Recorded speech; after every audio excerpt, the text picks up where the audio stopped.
చిన్నారి లోకానికి స్వాగతం. ఈరోజు మనకి కథ చెప్పడానికి విజయ్ అత్త వచ్చారు. మరి కథలోకి వెళ్దామా? పిల్లలు అందరూ బాగున్నారా? ఓ, నన్ను అత్త అనేస్తున్నారా? నా పేరు విజయ. అయితే మీ అందరి గురించి తెలుసుకోవాలని ముందుగా అనుకుంటున్నాను. నాకు నీ పేర్లు చెప్పండి అమ్మా. నా పేరు జోషిక. జోషిక. మరి నీ పేరు? శాన్విక. శాన్విక. నా పేరు లోహిత్ రెడ్డి. లోహిత్ రెడ్డి. మరి నీ పేరు? చిన్మయి రెడ్డి. తుహిని అమూల్య. నా పేరు సుప్రీత్ రాజ్. సుప్రీత్ రాజ్. భలే ఉన్నారే, అందరూ చాలా బాగా తయారై వచ్చారు. మీకందరికీ కథలంటే ఇష్టమా? కథలు వింటారా? ఎప్పుడైనా ఎవరైనా చెప్తారా? ఎవరు చెప్తారు మీకు కథలు? అమ్మమ్మ చెప్తుంది. బడిలో చెప్తారా మీకు? అయితే మీకు అందరికీ చాలా ఆసక్తి కలిగించేలాగా ఒక చక్కటి కథను తీసుకొని వచ్చాను. మీకు వింటారా? ముందుగా నాకు తెలియాల్సిన విషయం ఏంటంటే, మీకందరికీ ఏదంటే ఇష్టం? నాకు చెప్పునా నువ్వు? ఆటలంటే ఇష్టం. మరి నీకు? ఓహో, నీకు ఆటలంటే ఇష్టమేనా? మరి నీకేమిష్టం?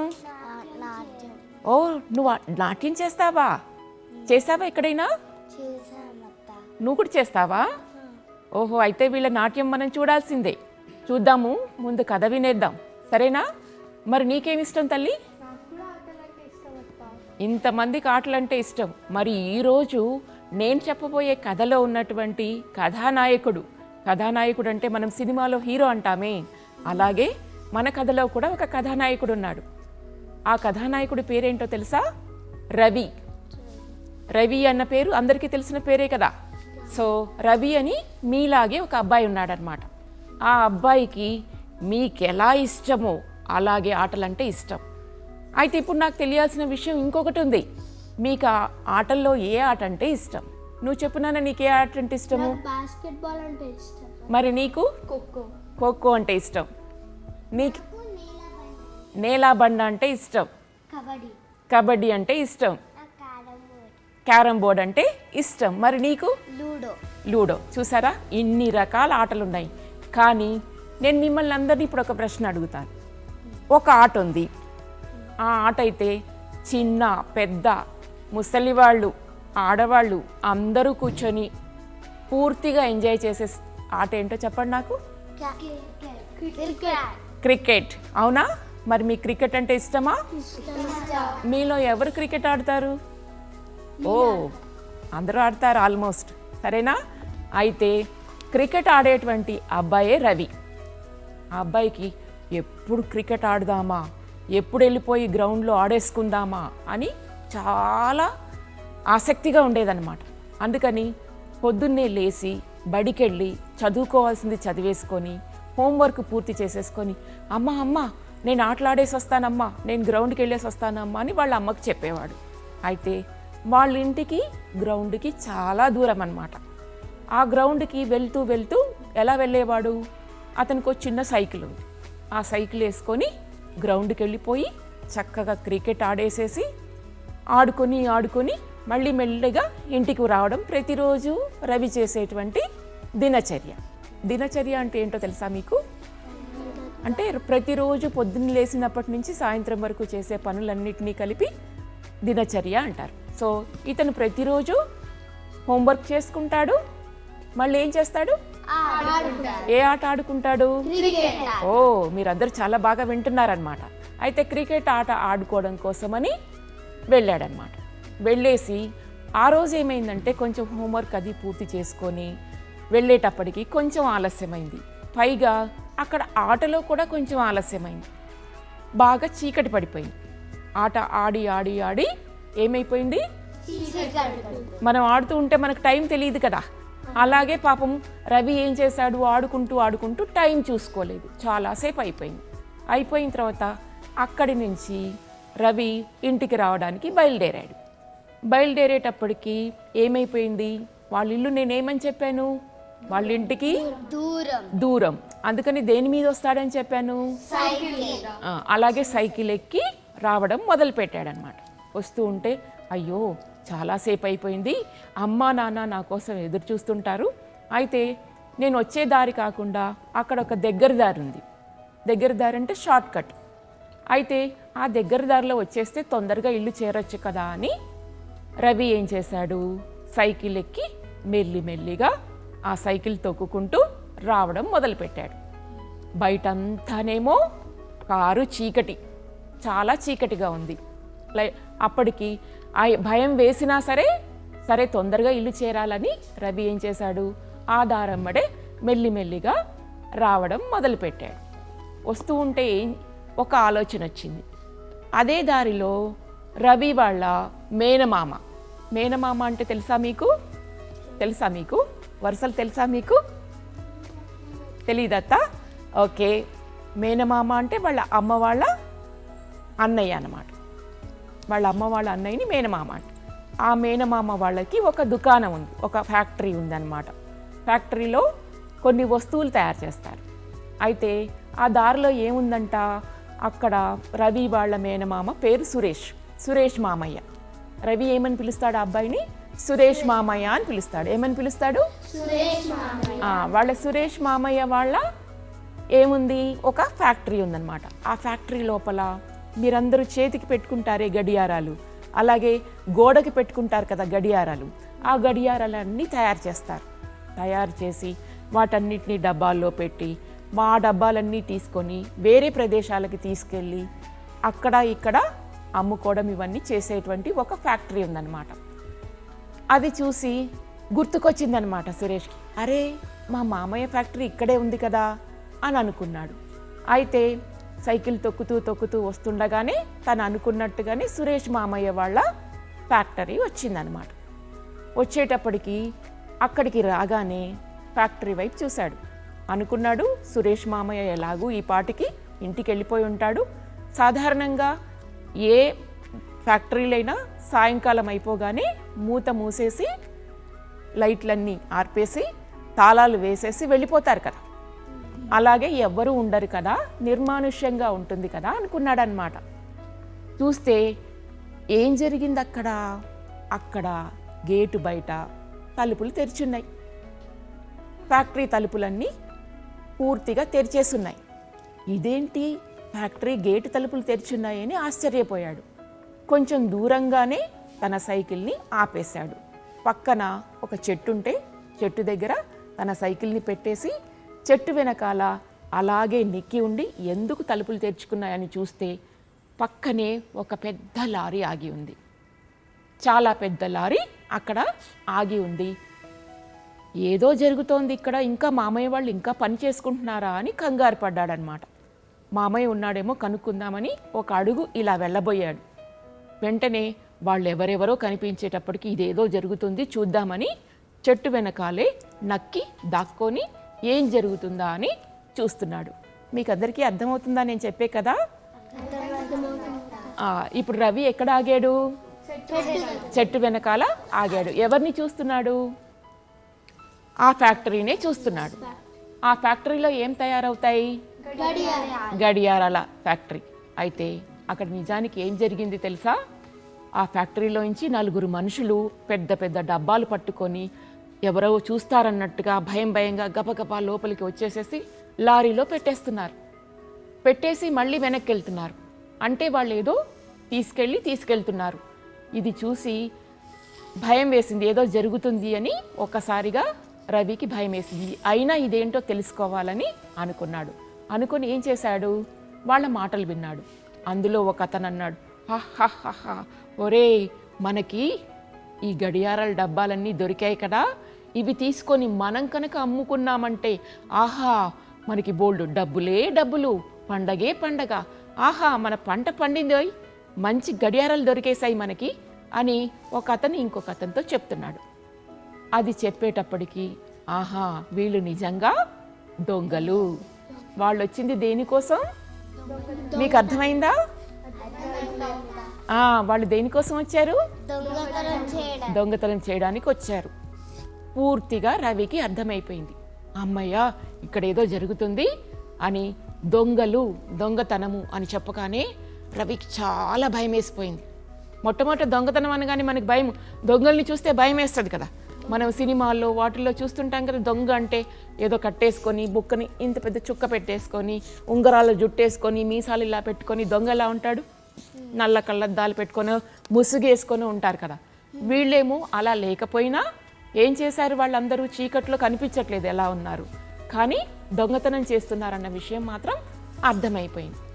కానీ రవికి ఒక్కసారిగా భయం వేసింది. చుట్టూ ఎవ్వరూ లేకపోయినా చెట్టు వెనకాలన్న రవి గుండె lab dub lab dub lab dub అని కొట్టుకుంటుంది. అది మాత్రమే వినిపిస్తోంది. కాసేపు భయపడ్డాడు, కొంచెంసేపు టెన్షన్ పడ్డాడు, తర్వాత ఆలోచించాడు, కొంచెం సమయస్ఫూర్తిని ఉపయోగించాడు. తెలివితేటలుగా అప్పుడు వాళ్ళ టీచర్ చెప్పిన విషయం గుర్తుకొచ్చింది. ఎప్పుడైనా ఏదైనా కష్టం వచ్చినప్పుడు, ఏదైనా ఆపదలో ఉన్నప్పుడు వెంటనే మనం భయపడిపోయి కంగారు పడిపోయి ఏదోదో చేయకూడదు. ముందు ఏం చేయాలి, తెలివితేటలతో ఆలోచించాలి. రవి కూడా ఏం చేశాడు, ఒక్క నిమిషం కళ్ళు మూసుకొని, మీకులాగే మీరు ఇంతకుముందు చెప్పుకుంటారు చూడండి, బ్రీత్ ఇన్ బ్రీత్ అవుట్ చేసుకొని, అలాగే ఒక్కసారి ఇలా ఆలోచించుకున్నాడు. లేదు, నేను ఏదో ఒకటి చేయాలి, ఈ విషయం అందరికీ చెప్పాలి అని నిర్ణయించుకున్నాడు. అందుకని రవి ఏం చేశాడు, ఒక్క నిమిషం ఆలోచించి వాళ్ళు మళ్ళీ డబ్బాలు తీసుకోవడానికి లోపలికి వెళ్ళగానే గబగబా చెట్టు వెనక నుంచి పరిగెత్తుకొని వెళ్ళిపోయి ఆ లారీలకు ఉన్నటువంటి గాలిని తీసేశాడు. 4 టైర్లు ఉంటాయి కదా వాటికి, ఆ టైర్లలో ఉన్నటువంటి గాలిని తీసేశాడు. తీసేసి మళ్ళీ వాళ్ళు వచ్చే లోపలే గబగబగబా చెట్టెనకలకి వచ్చేసి లాక్కున్నాడు. మళ్ళీ వాళ్ళు లోపలికి వెళ్ళగానే సైకిల్ తీసేసుకొని సైకిల్ ఎక్కేసి అలా అలా అలా అలా ఫాస్ట్గా అనమాట, వేగంగా సైకిల్ మీద ఎక్కడికి వెళ్ళాడు, ఇంటికి వెళ్ళలేదు. ఇంటికి వెళ్ళాడని మీరు అందరూ అనుకుంటున్నారా? ఇంటికి వెళ్ళలేదు. ఎక్కడికి వెళ్ళాడు, పోలీస్ స్టేషన్కి వెళ్ళాడు. అర్థమైందా మీకు? పోలీస్ స్టేషన్కి వేగంగా వెళ్ళిపోయాడు. వెళ్ళిపోయి ఆ పోలీస్ స్టేషన్లో వెళ్తూనే సైకిల్ అక్కడ పెట్టేసి సార్ సార్ సార్ సార్ అంటున్నాడు. అది సైకిల్ బాగా వేగంగా నడిపేశాడు కదా, ఆయాసం వచ్చేస్తుంది. ఆ ఆయాసంతో ఏమంటున్నాడో చెప్పడానికి మాటలు రావట్లేదు. అక్కడ ఉన్నటువంటి పోలీస్ స్టేషన్లో ఉన్న పోలీస్ కానిస్టేబుల్ ఏం చేశాడు, బాబు నువ్వు కూర్చో, ముందు కూర్చో, నిదానంగా ముందు నువ్వు కూర్చొని మంచినీళ్ళు తాగని ఒకరు మంచినీళ్ళు తీసుకొచ్చి ఆ అబ్బాయికి ఇచ్చారనమాట. ఇవ్వగానే మంచినీళ్ళు తాగాడు.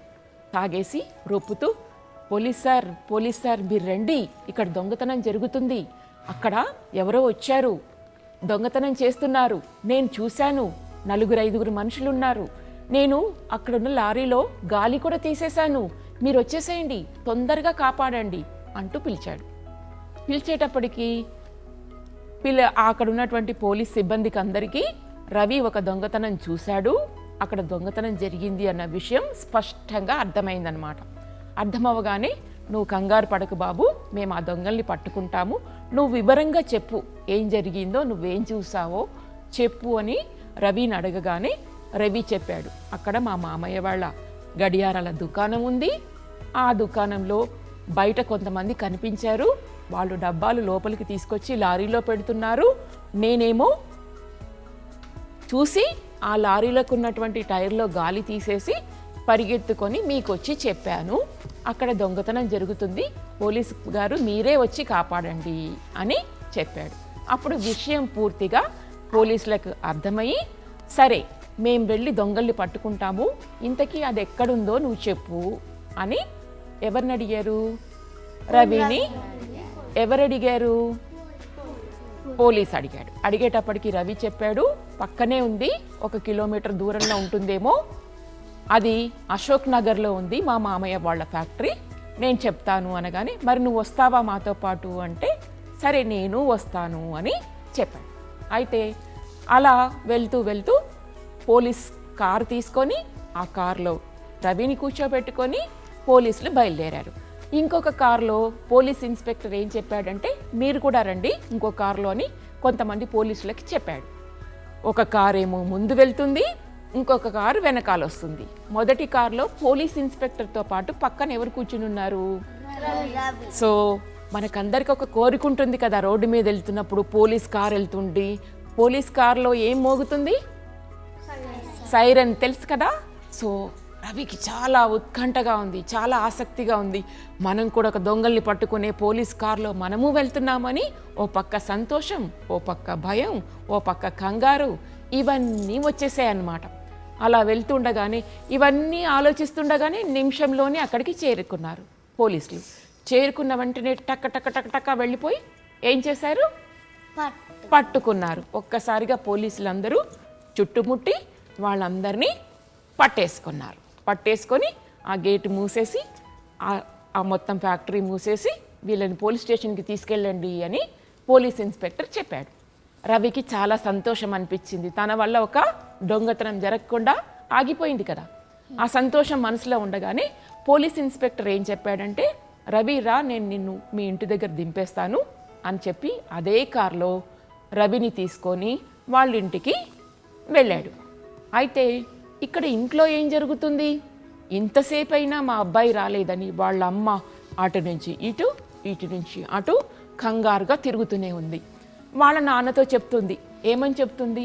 ఏమండి, ఇంకా రాలేదండి రవి, ఇంకా ఆటలాడి ఇంకా రాలేదు, నాకేదో భయంగా ఉంది, మీరన్నా ఒకసారి చూసి రండి అంటే, వచ్చేస్తుంటాడులే అని వాళ్ళ నాన్న భయపడుతున్నా ఆ భయం కనబడకుండా చెప్తూ ఉన్నాడు. ఈ లోపల పోలీస్ కారు వచ్చేసింది. పోలీస్ కారు రాగానే అందరు ఏం చేస్తారు? భయపడిపోతారు కదా. అమ్మో పోలీసులు వచ్చారు, ఏం జరిగిందో అని కంగారుగా ఇంట్లోంచి ఎవరు బయటికి వచ్చారు? వాళ్ళ అమ్మా నాన్న బయటికి వచ్చారు. ఏం జరిగిందండి, ఏమైందండి అని కంగారుగా అడుగుతుంటే, మీరేం కంగారు పడకండి, మీ అబ్బాయి రవి చాలా మంచి పని చేశాడు, చూడండి ఎంత మంచి పని చేశాడు అంటే మీరు లోపలికి రండి అని పోలీస్ ఇన్స్పెక్టర్ని పిలిచారు. పిలవగానే పోలీస్ ఇన్స్పెక్టర్ కూర్చొని ప్రశాంతంగా, మీ అబ్బాయి రవి ఈరోజు చాలా మంచి పని చేశాడు, చూసారా, చాలా తెలివితేటలతో అక్కడ జరుగుతున్నటువంటి దొంగతనం పట్టుకొని మనకందరికీ చెప్పాడు, దాంతో మేము ఆ దొంగతనం జరుగుతున్నటువంటి వాళ్ళని పట్టుకున్నాము, మీ అబ్బాయి వల్ల ఈరోజు ఒక దొంగతనం జరగకుండా ఆగింది, మీ అబ్బాయి చాలా మంచి పని చేశాడు, రవి వెరీ గుడ్, నువ్వు చాలా మంచి పని చేశావని భుజం తట్టి వెళ్ళిపోయాడు. వెళ్తూ ఏం చెప్పాడు? నీ సైకిల్ పోలీస్ స్టేషన్లోనే పెట్టావు కదా, నేను మా పోలీసులకు ఇచ్చి పంపిస్తానులే, నువ్వేం ఇంక టెన్షన్ పడకు, ఇక నుంచి జాగ్రత్తగా వెళ్ళు, ఇలాంటివి ఏవైనా జరిగినప్పుడు నువ్వు ధైర్యంగా చెప్పావు చూడు, అలా ధైర్యంగా ఉండాలి, సాహసంగా ఏదైనా మంచి పని చేయాలి, నువ్వు చేసిన పని చాలా మంచి పని అని మెచ్చుకొని పోలీస్ ఇన్స్పెక్టర్ ఏం చేశాడు? వెళ్ళిపోయాడు ఇంటికి. వెళ్ళిపోయిన తర్వాత ఒక నూతన సంవత్సరం వచ్చింది. వచ్చినప్పుడు మీరందరూ, ఇప్పుడు నేను ఇంత మంచి కథ చెప్పినందుకు రవిని ఏం చేస్తారు మీరందరూ? ఎలా మెచ్చుకుంటారు? మెచ్చుకునేటప్పుడు ఏదైనా మంచి పని చేస్తే ఏం చెప్తారు? క్రికెట్లో ఒకళ్ళు బ్యాట్ ఇలా కొడితే ఏం చేస్తారు? షబాష్ అంటారు. ఏం చేస్తారు నెక్స్ట్? మరి కొట్టండి రవికి. మీరందరూ కూడా రవిలాగా తయారవ్వాలి, అవునా? ఎందుకు మీకు ఈ కథ చెప్పాను? ఎప్పుడైనా ఏదన్నా ఒక సంఘటన జరిగినప్పుడు దానికి భయపడిపోయి, పారిపోయి, వెళ్ళిపోయి, లేదా స్పృహ తప్పి పడిపోయి, అమ్మా నాకు భయం, అమ్మా నేను ఇది చేయలేను అని అనుకోకుండా రవిలాగా తెలివితేటలు ఉపయోగించి చక్కగా ఒక సమస్యని పరిష్కరించే మార్గంలో వెళ్ళాలని మేము ఈ కథ చెప్పాను. అయితే మనం ఇలా చప్పట్లు కొట్టి ఎలా మెచ్చుకుంటున్నామో రవిని కూడా ఒకళ్ళు మెచ్చుకున్నారు. ఎవరు మెచ్చుకుని ఉంటారు? మీకేమన్నా? పోలీసులు మెచ్చుకున్నారు, వాళ్ళ అమ్మా నాన్న మెచ్చుకున్నారు, ఇంకొకళ్ళు మెచ్చుకున్నారు. మీరు ఆలోచించి చెప్పండి. టీచర్లు మెచ్చుకుని ఉంటారు, స్కూల్కి వెళ్ళి వాళ్ళు సంగతి చెప్పిన తర్వాత. వీళ్ళు కాకుండా ఇంకొకళ్ళు మెచ్చుకున్నారు. ఎవరు తెలుసా?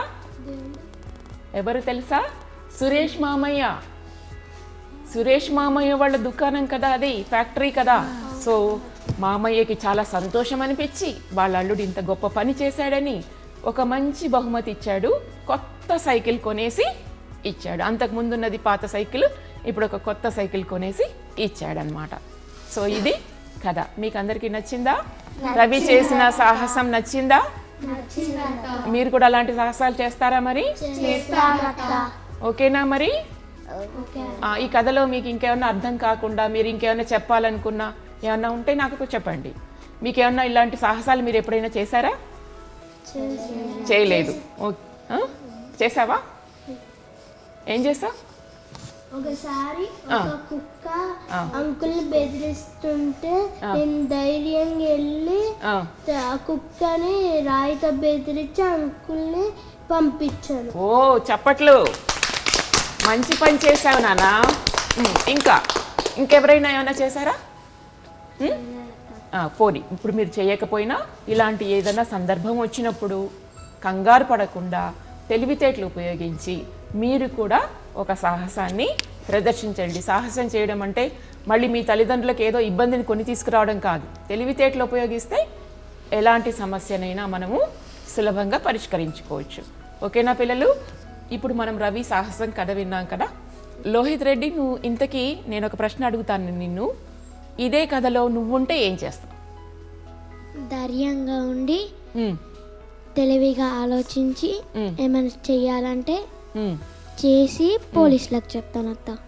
ఓకే, నువ్వేం చేస్తావమ్మా అమూల్య? నేను కూడా రవిలాగానే చేస్తాను అత్త.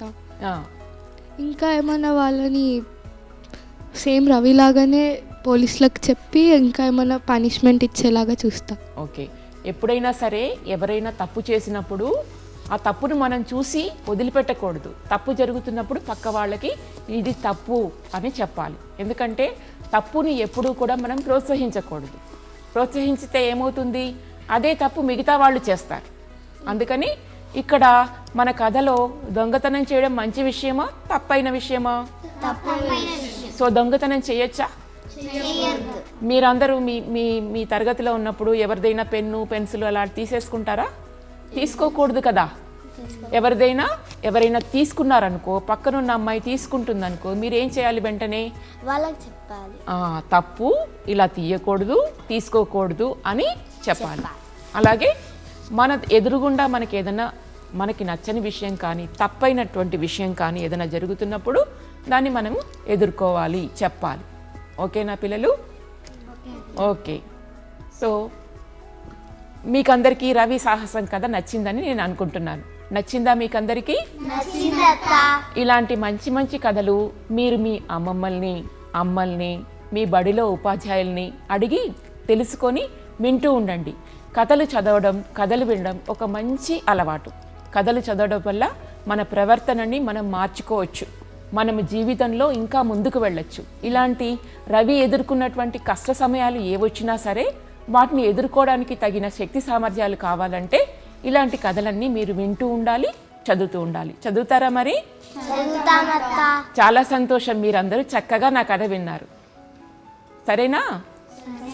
కథలు చదువుతారా మరి? సరే, మరొక కథతో మళ్ళీ మనం ముందుకొద్దాం. సరేనా? ఈ కథ మీకు బాగా నచ్చింది కదా. వచ్చే వారం ఇంకో కథతో కలుద్దాము. బాయ్.